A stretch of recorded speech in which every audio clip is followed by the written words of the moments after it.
Hello friends, it's Melissa at Wild Hearts Homestead, and today I just wanted to talk to you a little bit about some ways that you could make some extra income from your homestead without huge startup costs. I have a bunch of extra watermelons. I've given a bunch away to friends and family, and I still have a bunch left. So I set up a table in my front yard, put a little sign on it, left a jar, and I have my watermelons here. Now, I also advertised on my social media. Facebook has really cracked down on posting things like eggs or produce, or like if you're trying to sell extra chicks that you have. So there are a few other options you can use. One of the apps I use is called Farmish. Another one is called Nextdoor. Nextdoor connects you to your neighbors that are local to you, and then the ads will go to them. So I've had a couple people from Nextdoor that have come and got some watermelons. So that's really exciting. And this way you're not having to do any kind of cost to rent a space at the farmer's market or get a license if you need to have that in your state.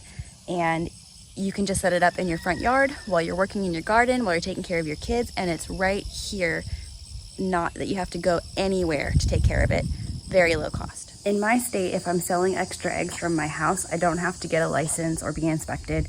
I can sell them to friends and family, and they can decide if they want them washed and refrigerated or if they want them unwashed. If you're trying to sell from the farmer's market, however, you have to get an egg license, and you have to have specific cartons, specific stamps. There's a lot of cost involved if you try to sell from the farmer's market. So when you're at that point where you're starting to build up, where you have excess, but you don't have so much that it makes it worthwhile to put all of that financial effort into doing the farmer's market or doing some kind of produce stand or something, it's a good way to kind of ease into that by selling from your home versus doing all of the farmer's market and produce stand kind of stuff. Another thing you can do if you have chickens and you are hatching out your own chicks is you can always throw a couple extra chicks in there and then sell them once they hatch. You can sell hatching eggs from your chickens if you have a rooster in there with them. You can, if they don't sell as chicks, you can wait until you know if they're cockerels or pullets, and then you can sell them as hens. You can wait until they're laying and sell them as laying hens. As you go up through the process, the price increases. So like when you are like hatching eggs are cheaper than chicks, are cheaper than pullets, are cheaper than hatching hens or laying hens, if that makes sense. So as you are putting effort into the process, the cost of those things goes up for selling them. Here's an order I put together for a customer plus a dozen eggs. If you are growing seedlings and you have extra space and the capacity to do so, you can always grow extra seedlings and then either sell or trade those for other varieties that you would like. One other thing you can do is if you have plants that self-propagate, you can split those up and you can give those away or sell those or trade them for other plants.